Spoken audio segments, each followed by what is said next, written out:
নই তোমার দিদি, আমাকে তুমি ভুল বুঝো না গো। আমি সত্যি এমন কিচ্ছু ভাবিনি তোমার সামান্য কোনো ক্ষতি হয়, এমন চিন্তাও আমি। কবিতা, যারা মিথ্যে বলতে পারে না তাদের মুখে মিথ্যেটা মানায় না। তারপরেও কেন মিথ্যে কথা বলছো? সবার সামনে বলো তো, তুমি নিশিতদার প্রেমে পড়ে যাওনি?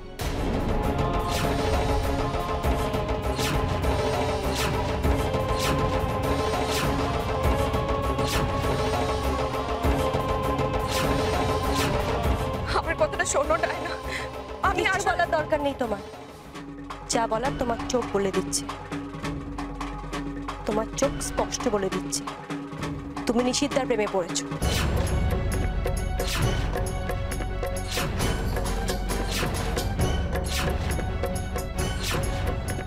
সারাক্ষণ নিশিতদার কথা ভাবো, নিশিতদার কাছে যেতে চাও, আর চাও যে উষে নিশিতদার জীবন থেকে সরে যাক, যাতে তুমি ওই জায়গাটা নিতে পারো। ডায়না,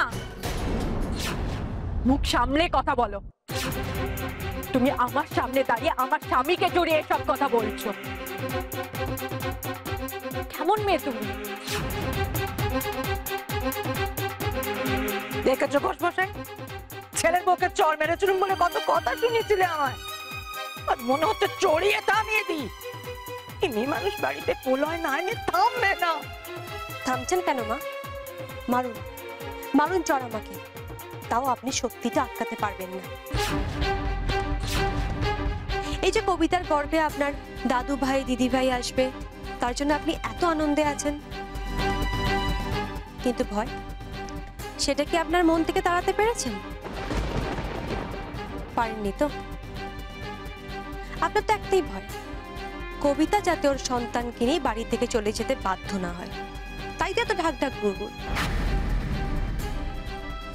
তুমি চুপ করবে বাবা, অনেক খারাপ কথা বলেছো, তুমি খুব খারাপ হয়ে গেছো ডাইনি বুড়ি।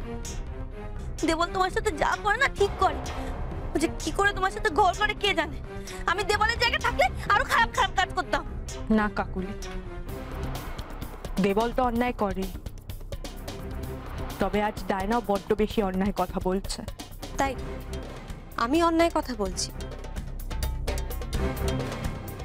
তাহলে বলো, আমিও শুনি। সবকিছু জানার পরও তুমি কবিতাকে বাড়িতে রেখে দেবে তোমার সংসারের জ্বালানি হিসাবে? কবেও তোমার সংসার জ্বালিয়ে পুড়িয়ে শেষ করে দেবে সেটা বসে বসে দেখবে, তাই তো? বিশ্বাস করো দিদি, আমার মনে কোনো পাপ নেই। আমি শুধু তোমার আর নিশিত বাবুর সন্তানকে জন্ম দিতে চেয়েছি।